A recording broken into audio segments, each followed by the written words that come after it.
Hello students, so welcome to this video where we are talking about convolution theorem. It is in the context of Laplace transformation. As we all know that after MST we had one lecture where we discussed about convolution, what is convolution, and then were continuing it we were like about to continue it for using it in Laplace transformation, but we couldn't do that. So we will continue from this Laplace transformation thing. So I'll just revise what we have done in Laplace transformation till now. We had this what is Laplace transformation definition, then we had some properties of Laplace transformation, right? And to name, you had this first shifting property, right?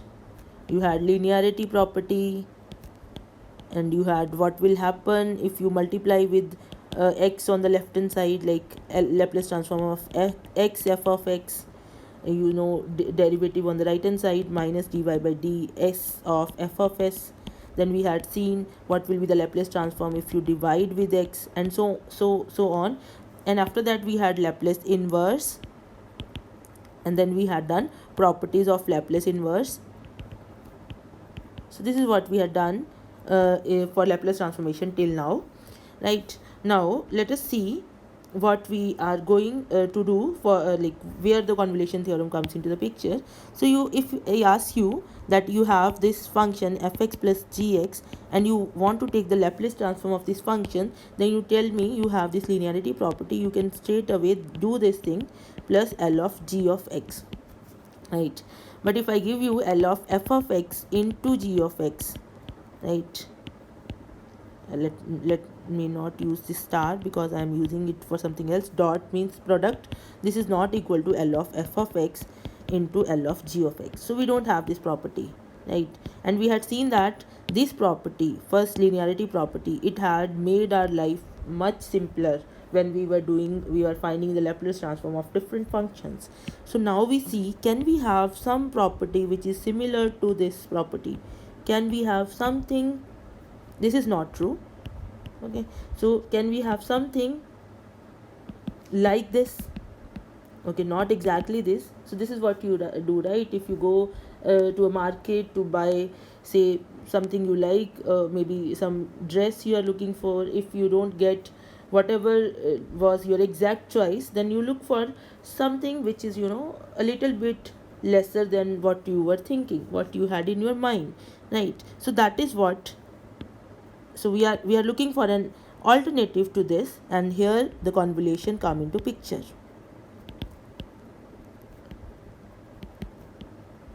right? So let us see what convolution theorem is. Before the introduction of convolution theorem, you should know what is convolution. So convolution is basically, I'll tell you, it is a function. Suppose you have two functions, fx and gx, right? So this is set of all functions, and if what I can do, you have these functions. Let me tell you in another way. This is a set of all functions, say f. So what you do, you take another set of all functions, same set means, right? Now you take one function from here, one function from here, right? Then you using these two functions, you define a new function, right? Can you think of anything you already know where you are using two functions to create a new function, right? We know that we can have f plus g as a new function. You know already that f plus g is equal to f of x plus g of x. This is a new function. F dot g is a new function, f of x into g of x, right? I can have another function like f divided by g. This is defined only where g of x is non-zero, right? Provided g of x is non-zero. So I already know some ways where I can use two functions f and g to create a new function. So convolution is one new technique, one more technique to do so. So we define in a similar manner convolution, which is denoted as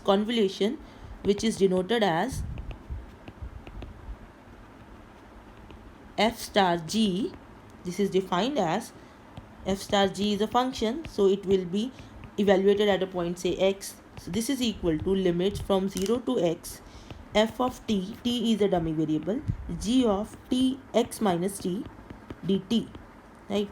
Here you see you are integrating with respect to t, so t is your dummy variable.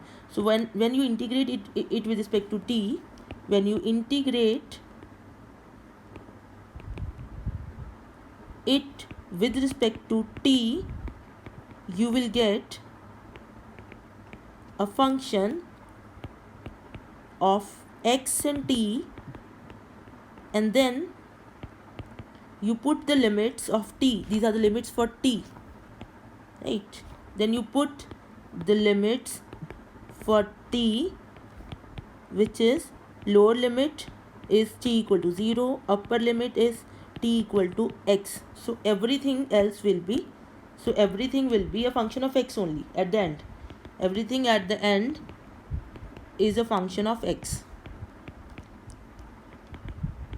right? So this is how the convolution is defined, right? So let me give you an example that how we define a convolution. Suppose I give you a function, say f of x is equal to x and g of x is equal to e raised to power x, right? So convolution, what is f star g, right? So you can see f star g will be 0 to x f of t g of x minus t dt. So that is 0 to x f of t means f of x is x, so f of t will be t, g of x minus t, so g of x is e raised to power x, so g of x minus t will be e raised to power x minus t dt, right? So you can write it as, because you are integrating with respect to t, so your x is treated as a constant, so you can bring e raised to power x outside your integral. So this is e raised to power x 0 to x t e raised to power minus t dt. Now you know you can integrate it by parts, so you have e raised to power x first function integration of second function minus differentiation of first function, that is 1 integration of second function, that is plus e raised to power minus t 0 to x. Now you put the limits, when you put t equal to x, you will get e raised to power x minus x e raised to power minus x minus e raised to power minus x. When you put 0, this term will be 0 and this term will be plus 1, right? So you get it as, when you multiply, you'll get minus x minus 1 plus e raised to power x. So you get, see, you had two functions, f of x is equal to x and g of x is e raised to power x, and when you convolute these two functions, you get a new function which is x minus 1 plus e raised to power x, right? So this is a way to get a new function, and this is how it is defined. So you can simply simply you can try f of x is equal to 1, g of x is equal to sine t. You can try what is the convolution f star g, try it yourself. F of x is equal to cos x, or here it is x, right? Whatever is the variable here. G of x is sine x. Then you can try what is going to be f star g, right? Okay, there are some properties for convolution, right? So some properties of convolution.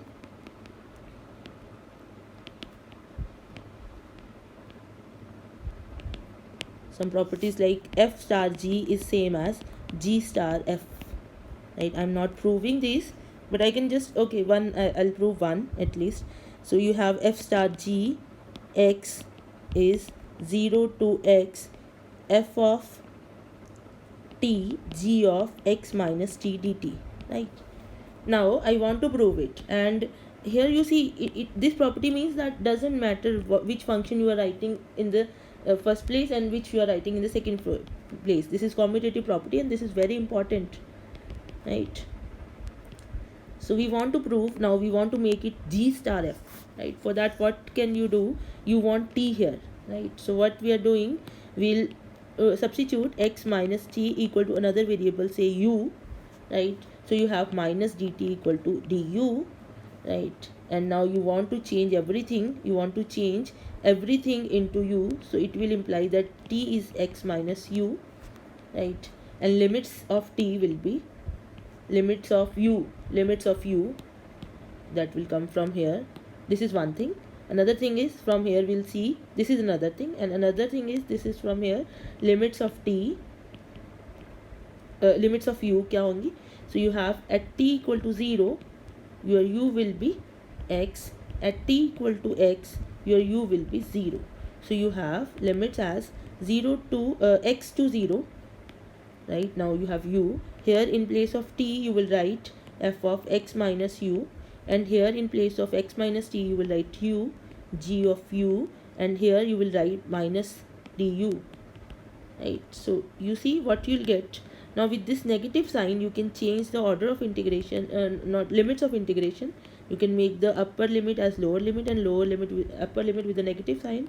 So you have 0 to x g of u f of x minus u du. Now you see what happens here. U is the dummy variable. Doesn't matter what is the dummy variable. Dummy variable is a dummy variable. So this is g star f, right? By definition this is g star f. So you get f star g is equal to g star f. So this is how you do the property, that this is how you prove. It is quite simple. Similarly there are more properties, like you have f star g star h is equal to f star g star h. This is associativity. Then you have that if you take the convolution of any function with zero function, you will get a zero function. And then there is one more distributive, that if you take f star g plus h, it is going to be f star g plus f star h. Why I am writing these properties, that you can use somewhere when you are computing the convolution. This will make finding the integrals easy. So now is the time to write the statement for the convolution theorem, that is in the context of Laplace transformation. So let me write down the statement for convolution theorem, and in the next video I am going to prove it. I'll just write the statement now. Okay, so you see the statement says let fx and gx be piecewise continuous functions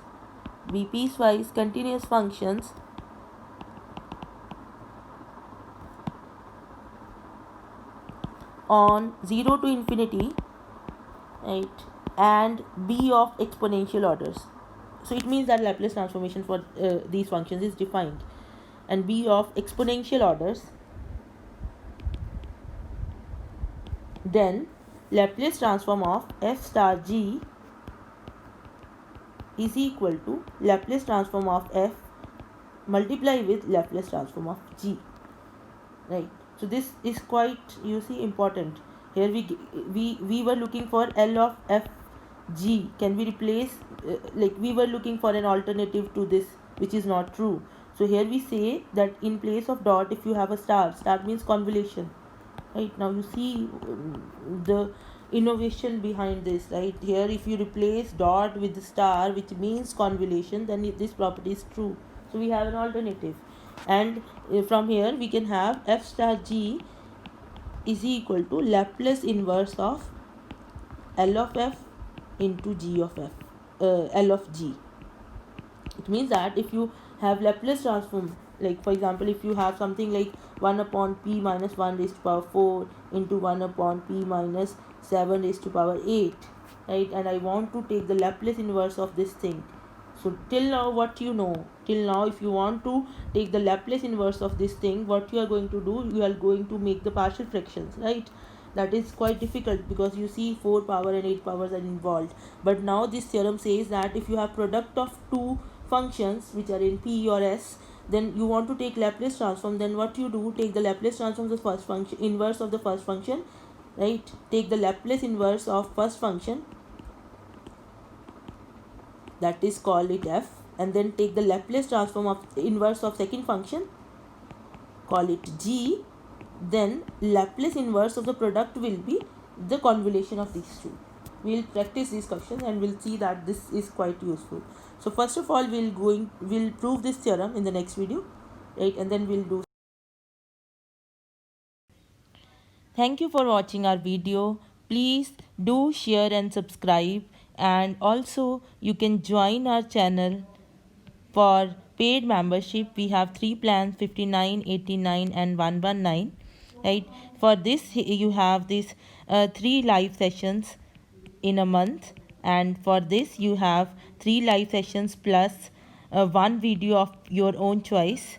You can send us the topic, and we will create a video in a week and we will send you back, or we'll upload on our channel. And plus in this 119 you will have your own PDF notes for a particular playlist. You can go into the join button, you can click the button and you will have detailed information about that. Right, and this money, this will not help you, but it will also help us to create this quality mathematics content for everybody. Right, so we are creating these videos for free, and we want that everybody should have a quality mathematics education. So whatever you are contributing, it is kind of donation also. It will be, it will help us in scaling up our channel for more videos, and we will try to cover as much as topics as possible. Thank you for your support. Please share this video and keep supporting. Thank you.